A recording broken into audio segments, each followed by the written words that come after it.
ସବୁଜ ଗଛ, ଧାନ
ଉଡ଼ି ଏକ ରୁଟି ନେଇ ଆସୁଛି।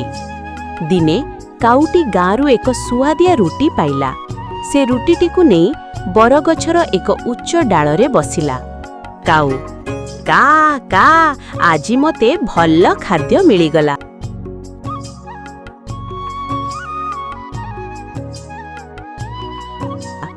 ବିଲେଇ ତଳୁ ରୁଟିକୁ ଦେଖି ଲୋଭରେ ଜିଭ ଚାଟୁଛି। ଆହା, ଏତେ ବଡ଼ ରୁଟି, ଏହା ମୋତେ ଯେମିତି ହେଉ ଦରକାର। ବିଲେଇ ମିଠା ହସ ଦେଇ ଗଛ ତଳେ ଠିଆ ହେଉଛି। ବିଲେଇ, କାଉ ଭାଇ, କାଉ ଭାଇ।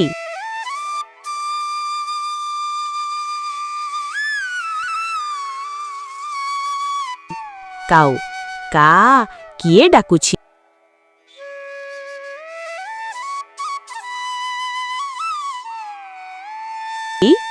ବିଲେଇ, ଆରେ କାଉ ଭାଇ, ତୁମେ ତ ଏହି ଗାଁର ସବୁଠାରୁ ସୁନ୍ଦର ପକ୍ଷୀ। କାଉ, ଏହି ବିଲେଇ ମୋତେ ଏତେ ପ୍ରଶଂସା କାହିଁକି କରୁଛି? କାଉ ବିଲେଇର ଚାଲ ବୁଝିଗଲା, କିନ୍ତୁ ସେ କିଛି କହିଲା ନାହିଁ।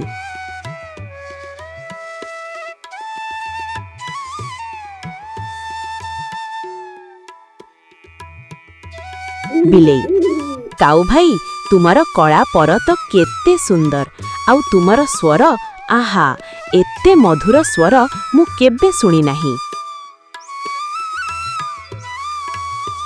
କାଉ, ସତରେ?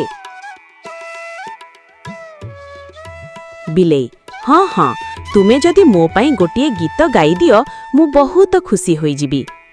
ବିଲେଇ ଭାବୁଥିଲା କାଉ ମୁହଁ ଖୋଲିଲେ ରୁଟିଟି ତଳେ ପଡ଼ିବ, ତାପରେ ସେ ରୁଟିଟି ନେଇ ପଳାଇଯିବ। କାଉ ବିଲେଇକୁ ଚାହିଁ ହସୁଛି।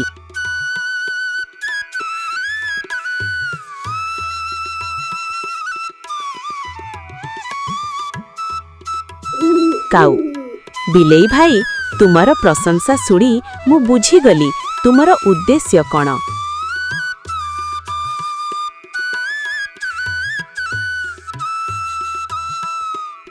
ବିଲେଇ, ମୋ ଉଦ୍ଦେଶ୍ୟ କ'ଣ କହୁଛ କାଉ?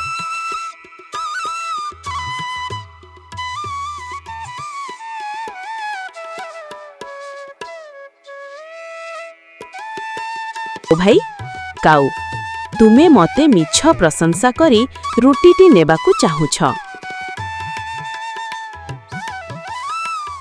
ବିଲେଇ ଆଶ୍ଚର୍ଯ୍ୟ ହୋଇଯାଏ। ଆରେ, ତୁମେ ମୋ ଚାଲ ବୁଝିଗଲ।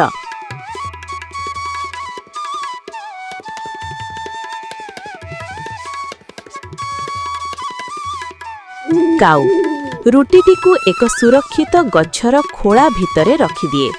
କାଉ, ବିଲେଇ ଭାଇ, ଲୋଭ କରିବା ଭଲ ନୁହେଁ। ଅନ୍ୟକୁ ଠକି ଖାଇବା ଅପେକ୍ଷା ନିଜେ ପରିଶ୍ରମ କରି ଖାଇବା ଭଲ। ବିଲେଇ, ମୁଁ ବୁଝିଗଲି କାଉ ଭାଇ, ମୁଁ ଭୁଲ କରିଛି।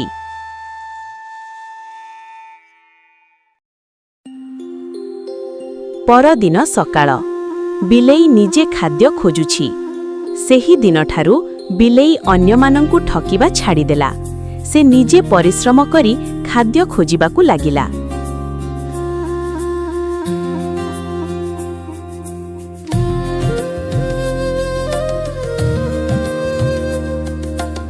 ବିଲେଇ ପରିଶ୍ରମ କରି ପାଇଥିବା ଖାଦ୍ୟର ଆନନ୍ଦ ହିଁ ଅଲଗା।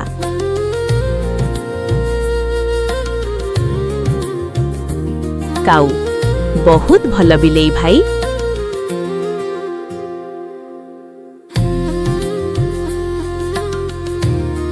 କାଉ ଓ ବିଲେଇ ଗଛ ତଳେ ବସି କଥା ହେଉଛନ୍ତି।